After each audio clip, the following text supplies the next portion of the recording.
Hello friends, welcome to Suvai Kitchen. This is Suvaigalin Sangamam. இன்னைக்கு நம்ம வீடியோல பார்க்க போற recipe street style pav bhaji masala எப்படி நம்ம வீட்லயே பண்ணலாம்னு பார்க்க போறோம். வாங்க நம்ம இந்த ரெசிபியை செஞ்சு பார்க்கலாம்.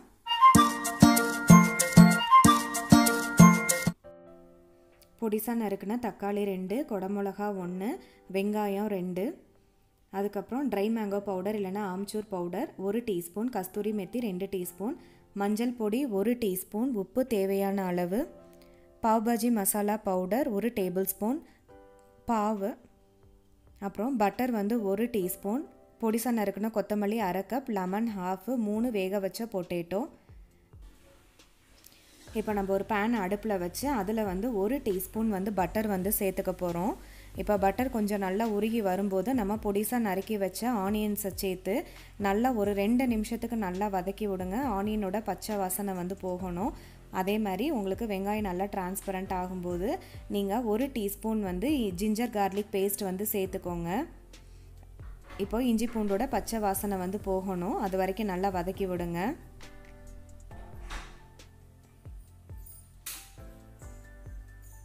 இப்போ பார்த்தீங்கன்னா நம்ம பொடிசா நறுக்கி வச்சிருக்க கொடமிளகாயை சேர்த்துக்கலாம்.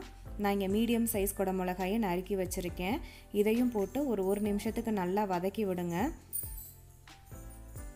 அதுக்கப்புறமா நம்ம பொடிசா நறுக்கி வச்சுருக்க தக்காளியை சேர்த்துக்க போகிறோம்.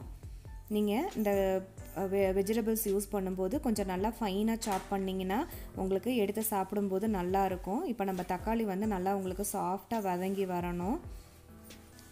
அடுப்பை மீடியம் ஃப்ளேமில் வச்சுக்கோங்க. இப்போ பார்த்தீங்கன்னா நம்ம தக்காளி நல்லா சாஃப்டாக வதங்கி வந்துருச்சு. இப்போ நம்ம ஏற்கனவே உப்பு போட்டு வேக வச்சுருக்க பொட்டேட்டோவை நல்லா மசிச்சு இதில் சேர்த்துக்கலாம். இப்போ இது எல்லாத்தையும் நம்ம ஒன்றா கலந்து விட்டுறலாம். பாருங்கள், இது நல்லா ஈவனாக மிக்ஸ் ஆகட்டும். அந்த மாதிரி நல்லா கலந்து விட்டுக்கோங்க.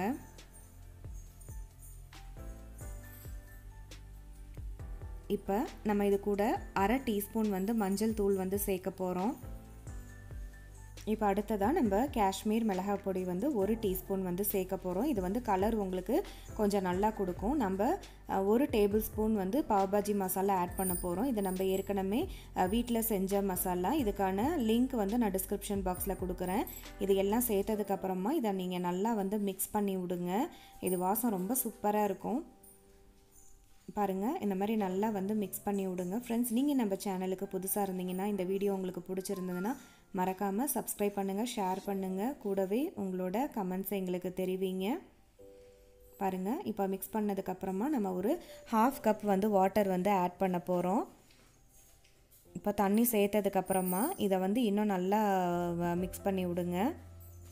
இப்போது ஸ்டவ்வை மீடியம் ஃப்ளேமில் வச்சுக்கோங்க. இப்போ உங்களுக்கு இந்த மசாலா இன்னும் கொஞ்சம் திக்காகணும்.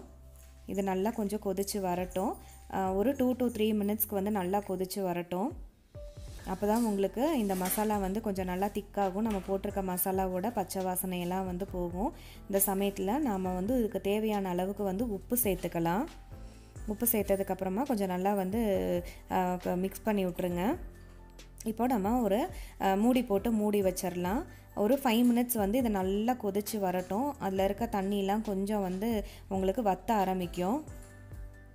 பாருங்கள், இப்போ 5 நிமிஷம் ஆயிடுச்சு. நம்ம எண்ணெய் கொஞ்சம் பிரிகிற ஸ்டேஜுக்கு வந்துருச்சு. இப்போ என்ன பண்ணுறோம், நம்ம பொடிசாக நறுக்கி வச்சுருக்க கொத்தமல்லி இதில் சேர்த்துக்கலாம். இது கொத்தமல்லி நல்லா பொடிசாக நறுக்கி போடுங்க. இது ரொம்ப ஃப்ளேவர் நல்லாயிருக்கும். இப்போது நம்ம எடுத்து வச்சுருக்க கஸ்தூரி மேத்தியை கொஞ்சமாக கையில் நசுக்கிட்டு போடுங்க. இது போட்டதுக்கப்புறம் உங்களுக்கு ஃப்ளேவர் ரொம்ப நல்லாயிருக்கும். நான் இதுக்கு கொஞ்சம் கார்னிஷிங்காக 1 டீஸ்பூன் பட்டர் சேர்த்துக்கிறேன். பாருங்கள், இந்த தண்ணியெலாம் வற்றி இந்த பட்டர் அதில் மெல்ட் ஆகும்போது ரொம்ப நல்லாயிருக்கும். நம்ம பாவ் பாஜி மசாலா இப்போ ரெடி ஆயிடுச்சு. இந்த மாதிரி உங்களுக்கு இந்த கன்சிஸ்டன்சியில் இருக்கணும். அப்போ தான் நம்ம பாவ் எடுத்து சாப்பிடும்போது உங்களுக்கு நல்லாயிருக்கும். நம்ம போட்டிருக்க இன்க்ரீடியன்ஸை பார்த்திங்கன்னா நல்லா பொடிசாக நறுக்கி போடுங்க. இது எல்லாமே மிக்ஸ் ஆகணும். இப்போ நம்ம 1/2 மூடி லெமன் ஜூஸை இதில் சேர்த்துடலாம்.